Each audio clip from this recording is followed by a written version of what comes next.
오늘 17장은 대제사장적 기도라는 그런 제목이 붙어 있는 장입니다. 예수님께서 이제 십자가를 지시기 전에 이 땅에 남아있는 제자들을 위해서 중보해 주시는 대목이죠. 이 대목을 통해서 예수님은 우리를 위해서 중보해 주시는 분이라는 것을 알게 됩니다. 디모데전서 2장 5절에 보면 하나님은 한 분이시요 또 하나님과 사람 사이의 중보자도 한 분이시니 곧 사람이신 그리스도 예수라라고 말씀하고 있습니다. 예수님께서 우리의 중보자가 되신다라는 그 뜻은, 속뜻은 우리를 위해서 기도해 주신다라는 그 뜻 전에 한 가지 의미가 더 있는데, 바로 그것은 중재자라는 의미가 있습니다. 중재자, 무엇이냐면 하나님 아버지로부터 우리는 완전히 멸망할 수밖에 없도록 그렇게 분리된 죄인들이었는데, 죄인이 하나님 아버지께로 바로 갈 수 있는 길은 없습니다. 그래서 예수 그리스도만이 우리를 중재하셔서 우리의 믿음을 따라서 아버지 하나님과 화목케 하시고, 또 우리의 예배, 우리의 기도를 연락하도록 그렇게 중재하시는 분이라는 의미를 가지고 있습니다. 그래서 우리가 모든 기도를 드린 다음에는 예수님의 이름으로 기도합니다 라고 그렇게 마무리하는 이유는 무엇이냐면, 예수님의 공로가 아니고서는, 예수님의 이름이 아니고서는 우리의 기도가 하나님 아버지께 연락될 수 있는 길이 없기 때문에 항상 예수님의 공로로 하나님 앞에 기도드리는 것이기 때문에 끝부분에 예수님의 이름으로 기도합니다 그렇게 마무리를 하는 것입니다. 이것을 잘 모르는 경우들이 종종 있더라고요. 예전에 제가 이렇게 대학생들 지도할 때 이 공예배 때에 어떤 학생이 기도를 쭉 한 다음에 예수님의 이름으로 기도하는 거는 매주 들으니까 좀 특별하게 하고 싶었나 봐요. 그래서 거룩하신 아버지의 이름으로 기도합니다 그러고 마치는 학생이 있었는데, 그 마음은 알겠어요. 아버지께 영광 올려드리고 싶은 마음은 알겠는데 잘못된 기도입니다. 우리는요, 우리의 기도는 절대로 하나님 앞에 그냥 상달될 수가 없습니다. 아버지께. 우리는 하나님으로부터 멀어져 있던 죄인들이고, 우리를 하나님께로, 아버지께로 연결시켜 줄 수 있는 유일한 이름은 오직 예수 그리스도 외에는 없는 것입니다. 그래서 항상 예수님의 이름으로 기도합니다 그렇게 마무리를 해야 하는 것입니다. 그리고 예수님은 말씀 그대로 로마서 8장 34절에 있는 말씀대로 그는 우리를 위하여 간구하시는 자신이라 라고 말씀하고 있는데, 우리를 위해서 정말 기도해 주시는 분이 바로 예수 그리스도이십니다. 우리가 무엇을 기도해야 할지 모를 때 우리 영혼의 필요를 그분이 정확히 하시고 우리를 위해서 간구해 주시는 분이신 것입니다. 그래서 예수님의 중보로 말미암아 우리에게 주어지는 소망이라는 것이 있습니다. 여러분, 세상의 기쁨은 그 기쁨의 그 중심에는 또한 절망이라는 것이 있습니다. 세상 사람들 보십시오. 세상에 많은 것들을 성취하고 얻어도 그것으로 만족을 느끼고 행복을 느낄 수 있는 기간은 길지 않습니다. 항상 웃는 사람 얼굴에도, 그 얼굴 이면에도 슬픔이 있고 고독이 있고 어려움이 있고 절망이 있죠. 그러나 반대로 그리스도 예수 안에 있는 하나님의 사람들은 그 절망의 한복판에 어디선가 솟아오르는 그 기쁨, 소망이 있게 되는 것입니다. 왜냐하면 예수님께서 우리를 위해서, 우리 영혼의 필요를 위해서 중보해 주고 계시기 때문에 하늘의 소망이 우리의 마음의 어딘가에서부터 이렇게 끌어올려지는 것이죠. 여러분들이 진정으로 하나님 안에서 진정으로 신실하게 그렇게 신앙생활을 하다 보면 분명히 그런 것을 느끼실 수가 있습니다. 이상하게 절망이 오는데 그 중심 어딘가에서 희망의 불빛이 이렇게 솟아오르고, 왠지 소망이, 왠지 겉으로는 죽을 것 같은데 어디선가 살 길이 있을 것 같아. 분명히 하나님이 나를 붙들고 계신 그 무언가를 느끼게 되는 것이죠. 무엇 때문입니까? 예수님께서 우리를 붙들고 계시고 중보해 주시기 때문인 것입니다. 할렐루야. 네.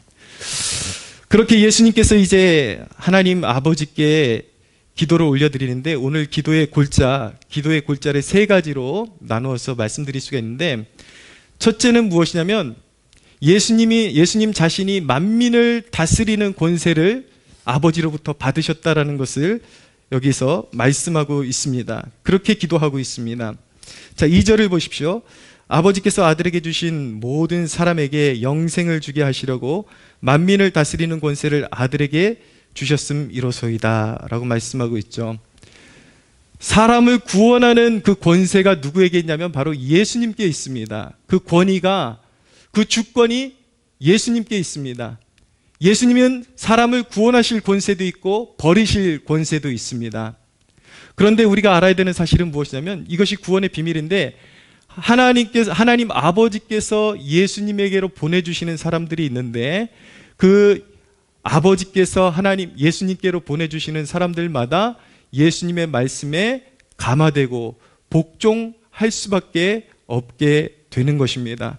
여러분들이 말씀을 받으면서 하나님의 말씀에 동의가 되고 하나님의 말씀에 수긍이 되고 여러분들의 마음 가운데 하나님의 말씀이 감동으로 와닿는다면 그것이 바로 하나님께서 여러분들을 이 어두운 세상 가운데서 구원으로 초대하시고 부르셨다라는 사실을 믿으시기를 바랍니다.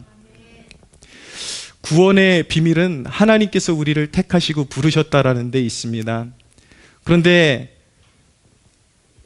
사람들 가운데는 아직까지 그 믿음에 대한 확신을 갖지 못하고, 그럼 나는 택하심을 받지 못한 것일까? 그리고 수많은 사람들 가운데 하나님의 택하심을 받지 못한 사람들은 버림받을 수밖에 없는 것인가? 여러분, 우리가 알아야 되는 것은 택하심은 비밀에 감춰져 있는 하나님의 영역이고, 분명히 성경이 말씀하는 것은 무엇이냐면 예수님은 구원받기 위해서 자기의 품으로 돌아오는 모든 죄인들을 한 사람도 버리지 않고 다 받아주신다라는 것입니다. 할렐루야. 그러나 택하심이라는 것은 내 자신이 주께로 그 말씀을 듣고 돌아왔을 때에 알고 보니까 큰 범주 안에서 이것이 나의 단순한 의지가 아니라 영원전부터 하나님의 계획이 있었고 하나님의 은혜 가운데, 그 은총 가운데 나를 구원으로 부르셨다라는 것을 고백하게 되는 것. 그래서 나는 하나님께 택함받은 족속이다라고 고백하게 되는 것입니다. 여기서 기억해야 되는 것은 무엇인가? 구원의 주권은 예수 그리스도께 있는데, 분명한 것은 무엇이냐면 그분에게 은총을 구하러 그분의 무릎 앞에 무릎 꿇고 나오는 백성들마다 주님은 외면하지 않으신다. 모두 구원하신다. 할렐루야. 예, 그 사실을 믿으시기를 바랍니다. 두 번째로 이 주님의 기도 가운데 골자는 무엇이냐면 바로 이 기도를 통해서 영생의 길을 선언하시는 것이었습니다. 3절을 보십시오. 영생은 곧 유일하신 참 하나님과 그가 보내신 자 예수 그리스도를 아는 것이니이다 라고 말씀하고 있습니다. 여러분, 영생은 하나님의 품으로 돌아오는 것입니다. 하나님의 품으로 돌아올 때 영생을 얻게 되는데, 바로 예수 그리스도, 하나님의 독생자 예수 그리스도를 믿음으로 받아들일 때에 하나님의 품에 안기게 되는 것이고 하나님의 자녀가 되는 권세를 얻게 되는 것입니다. 믿으십시오. 그러면 여러분, 예수님은 누구십니까? 왜 예수님을 믿을 때 구원에 이르게 되는 것입니까? 예수님은 누구신가? 바로 그분은 본질상 하나님이십니다. 그분은 피조물이 아니십니다. 많은 사람들이 이 부분을 오해하고 있는데, 예수님이 많은 피조물들 가운데 이 땅 가운데서 아주 훌륭하게 살았던 사람들 중에, 보통 사람들보다 뛰어났던 그 존재 중에 하나라고 그렇게 생각하고 있는데, 예수님은 피조물이 아니십니다. 5절에 보니까 아버지여, 창세전에 내가 아버지와 함께 가졌던 영화로서 지금도 아버지와 함께 나를 영화롭게 하옵소서라고 말씀하고 계신데, 예수님의 존재는 이미 시간이 존재하기 전부터, 창세 전에, 영원 전부터 하나님 아버지와 영광을 함께 나누셨던 본질상 하나님이십니다. 할렐루야. 그분은 시작과 끝이 없으십니다. 그분은 알파와 오메가가 되십니다. 그분이 자신이 시작과 끝이 되시고, 그분은 처음과 나중이요, 그분이 시간을 주관하시고 그분이 역사를 주관하시고 그분이 역사를 마무리하기도 하시고, 그러나 그분의 존재는 무궁하시고 그분은 시작도 끝도 없으신 영원하신 하나님이신 것입니다. 할렐루야. 그분은 피조물이 아니에요. 그분은 살아계신 하나님이십니다. 여러분, 어떻게 예수님과 우상을 비교할 수가 있습니까? 세상의 우상은 말도 하지 못하고 듣지도 못하고 생각지도 못하는 것이요, 우상 앞에 절하고 우상을 섬기는 것이 얼마나 미련하고 어리석은 것입니까? 여러분, 세상에 헛된 우상을 섬기지 마십시오. 세상의 헛된 우상들을 벗어버리고 살아계신 예수 그리스도 앞에 여러분들의 삶을 헌신하는 놀라운 역사가 있기를 바랍니다. 여러분, 하나님의 말씀을 한 소절만 잘 들어도요, 결코 이단에 빠지지 않게 됩니다. 여러분, 어떻게 사람을 교주로 섬기고 죽음을 이길 수 없는 인간을 어떻게 신이라고 섬길 수가 있는 것입니까? 여러분, 신앙을 제대로 알지 못하는 사람들은 이단에게 솔깃하고 이단에게 잘 빠지는 그러한 일들이, 안타까운 일들이 있는데, 여러분, 사람을 교주로 섬기는 것은 어리석은 것입니다. 특별히 신천지에 빠지는 것이 얼마나 어리석습니까? 어떻게 이만희가 신이 될 수가 있습니까? 그가 죄를 저지르고 감옥 안에서 했던 말이 무엇인지 아십니까? 아이고, 아파 죽겠다, 나 좀 꺼내달라고. 여러분, 무슨 신이 감옥 안에 들어가가지고 나 지금 아파 죽겠으니까 꺼내달라고 그럴 수가 있겠습니까? 여러분, 세상에 피조물로 태어난 인간 중에서 여러분, 우리를 구원할 수 있는 존재는 아무도 없는 것입니다. 여러분, 우리를 구원하실 수 있는 분은 오직 하나님과 그의 독생자 예수 그리스도이심을 믿으시기를 바랍니다. 하나님 아버지는 예수님께 만민을 다스리는 권세와 모든 영광을 예수님께 부여하셨습니다. 그리고 또한 예수님께서 하시는 일은 무엇입니까? 예수님은 오직 아버지의 뜻을 받들고 아버지의 뜻대로 가르치시고, 그리고 아버지의 뜻대로 행하시는 일이 바로 예수 그리스도께서 행하신 전부였습니다. 여러분, 예수 그리스도의 정체성은 무엇입니까? 예수 그리스도는 완전한 하나님과 완전한 사람이 되십니다. 예수님이라는 인격 안에는 완전한 사람 되심과 완전한 하나님 되심이 함께 공존하고 있는 것입니다. 여러분, 왜 이 사실이 중요한지 아십니까? 예수님이 만약에 사람이 아니시라면 우리를 위한 대속제물이 될 수 없는 것입니다. 여러분, 왜 예수님이 사람이 되셔야 했는가? 우리 안에 인간 안에 죄로 말미암아 미쳐있는 모든 죄악의 저주를 예수님께서 친히 담당하시고 우리의 죄의 짐을 지시고 대속제물이 되시기 위해서는 예수님이 반드시 인간이 되셔야 하는 것입니다. 할렐루야.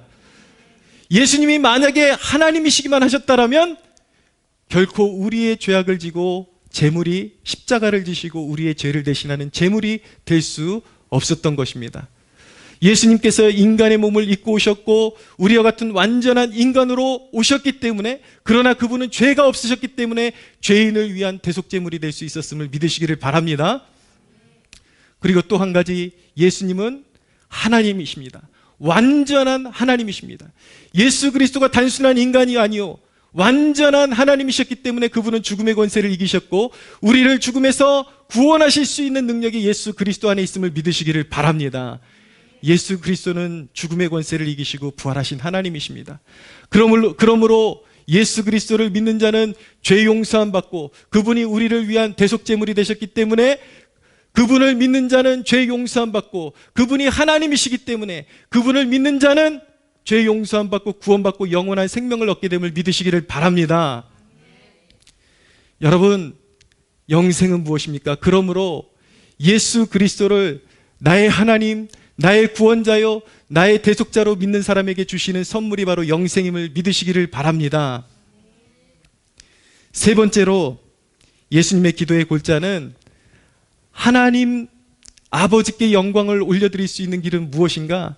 그것은 바로 예수 그리스도를 믿는 것이라고 그렇게 고백하고 있는 것입니다. 6절 이하를 보십시오. 6절에서 8절까지 한번 같이 읽어보겠습니다. 시작. 세상 중에서 내게 주신 사람들에게 내가 아버지의 이름을 나타냈나이다. 그들은 아버지의 것이었는데 내게 주셨으며 그들은 아버지의 말씀을 지켰나이다.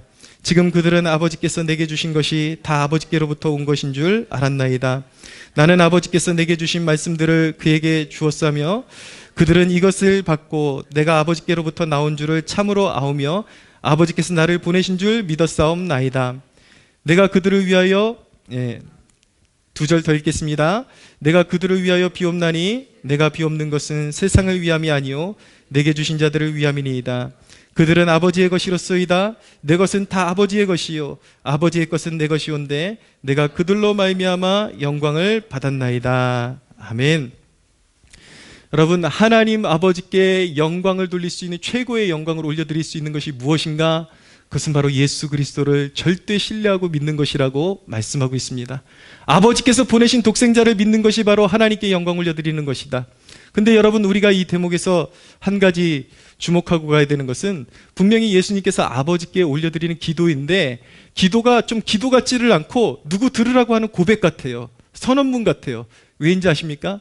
예수님께서는 아버지께 올려드리는 기도이기도 하지만 이 기도를 성경에 기록함으로 말미암아 예수 그리스도가 누구인지 우리 세대로 하여금 분명히 알게 하시고 우리의 믿음을 기르게 하시기 위해서, 우리의 믿음을 심어주시기 위해서, 우리의 믿음을 강하게 하시기 위해서 이 기도문을 예수님께서는 이런 기도를 선언하고 계시다라는 것을 믿으시기를 바랍니다. 할렐루야. 예. 여러분, 하나님 앞에 영광 올려드리고 싶으십니까? 그러면 그 다른 어떤 것보다도 예수 그리스도, 하나님께서 보내신 독생자 예수 그리스도에 대한 절대적인 신뢰를 가지고 절대적인 믿음으로 영광 올려드리시기를 바랍니다. 할렐루야. 믿음보다 하나님을 영화롭게 하는 것은 없습니다. 내가 신뢰하는 분, 자식이 아버지를 신뢰하면 아버지가 뿌듯하고 어깨가 아주 힘이 나는 것처럼 하나님 아버지는 어떤 것을 통해서 영광 받으시는가? 하나님께서 보내신 예수 그리스도 그 독생자에 대한 절대 신뢰, 절대적인 믿음을 보여줄 때에 하나님은 그것을 가장 기쁘게 여기시고 가장 소중하게 여기시고 가장 기뻐하신다라는 것입니다. 사랑하는 여러분, 그러면 예수님을 절대적으로 신뢰하는 것의 상급은 무엇일까요? 예수님을 절대적으로 신뢰할 때 우리에게 주어지는 상급은 무엇이냐면 바로 보전되는 것입니다. 보전되는 것. 우리를 지켜주시고 유지시켜주시고 끝까지 우리를 인도해 주시는 것.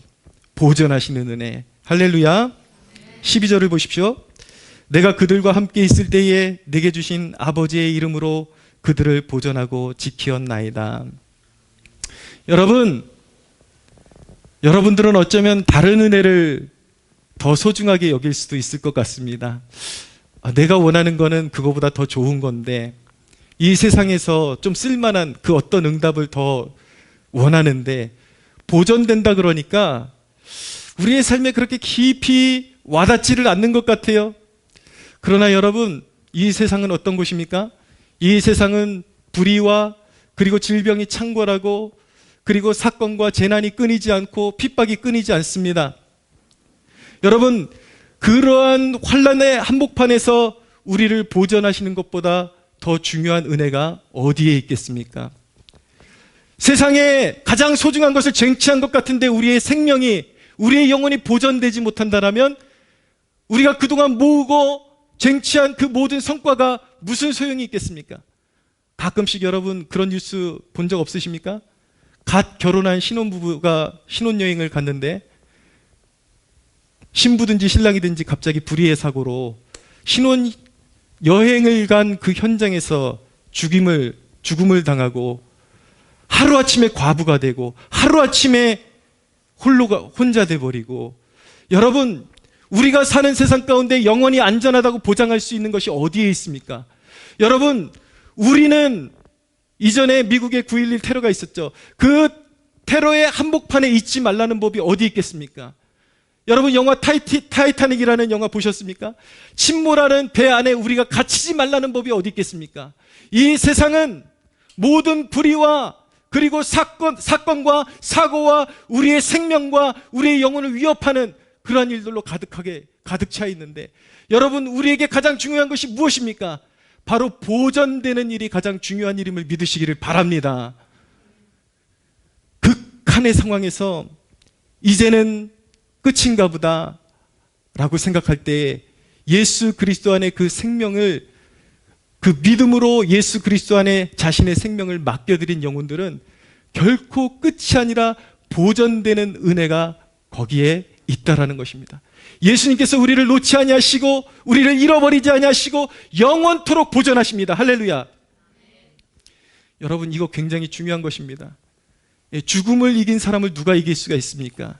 내가 죽어도 살리라는 믿음, 우리가 극한의 상황에서 우리의 생명이 잃어버려진다 할지라도 우리는 살게 될 것이요, 영원히 살게 될 것이요, 주와 함께 살게 될 것이요, 우리의 영혼이 보존되고 우리의 삶이 영원토록 보존되리라는 그 믿음보다 더 중요한 것이 어디에 있겠습니까? 사랑하는 여러분, 믿는 자는 영생을 얻었습니다. 할렐루야. 영생을 소유하고 살아가시는 여러분들 되시기를 바랍니다. 그렇기 때문에 초대교회 성도들은 순교의 잔을 마시면서도 짐승의 밥이 되고 십자가에 거꾸로 못 박혀 죽게 되고, 이런 와중에도 역사의 기록에 보면 그들은 두려움으로 순교한 것이 아니라 그 마음 가운데 알 수 없는 평강으로, 너무나도 얼굴에 기쁨과 평강 가운데 그들이 죽음을 맞이하는 모습을 보면서 저 로마의 황제와 이교도들은 도저히 기독교인들을 이해할 수 없었다라는 그런 역사적인 사료들이 남아있는 것입니다. 사랑하는 여러분, 어떤 극한의 상황에서도 우리의 생명이 주님의 그 심장 안에 보존되어 있고, 어떤 이제는 모든 상황이 끝이다라고 생각되는 그 어려운 상황 가운데서도 예수 그리스도 안에서 내 생명, 나의 삶은 보존될 것이야, 그 믿음을 가지고 평강을 누리시는 여러분들 되시기를 축원합니다. 사랑하는 여러분, 한국교회의 위기입니다. 위기를 돌파할 수 있는 능력이 어디 있는 것입니까? 바로 성도들의 믿음에 있는 것입니다. 그리스도께서 이 땅을 통치하신다, 그리스도께서 이 땅의 주권자이시다, 그것을 믿는 믿음으로 선포하고 나아갈 때에 이 땅을 보존하시는, 그리고 한국교회를 보존하시는 놀라운 은혜가 지속적으로 임할 줄로 믿으시기를 바랍니다. 이것이 왜 중요합니까? 여러분, 우리가 정말 정신 똑바로 차리고 신앙생활하지 않으면 안 되는 시기를 우리가 살고 있습니다. 여러분, 부산의 세계로교회 손연보 목사님이 한국교회 예배 드리지 말라고 그렇게 핍박당하는 한복판에서 끝까지 대형교회 목사님들 가운데 몇 안 되는, 정말 손가락 안에 꼽을 정도로 그렇게 저항하고 끝까지 예배를 드린 분이었습니다. 근데 왜 이분이 그토록 고집스럽게 현장 예배를 고집하고 드렸는지 혹시 아십니까? 여러분, 이분이 어느 모임에서 정부의 고위 관계자들을 만났는데 그 관계자가 하는 말이 너무나도 놀라운 것이었습니다. 그것이 무엇이었냐면, 노무현 정부 때부터 어떤 일들이 청와대 안에서 권력자들끼리 비일비재하게 오고 갔냐면, 한국교회 교인들이 너무 많다, 한국교회 교인의 수를 10분의 1로 줄여야 한다라고, 그래 대책을 세워야 한다라고. 노무현 정부 때부터 그런 일들이 의논되기 시작하고, 좌파 정부들이 들어설 때마다 교회를 타겟으로 하고 교회를 무너뜨리려고 하고, 여러분, 이런 시대에 우리가 살고 있는 것입니다. 우리가 시대를 분별할 줄 알고 깨어 있어야 하는 것입니다. 할렐루야.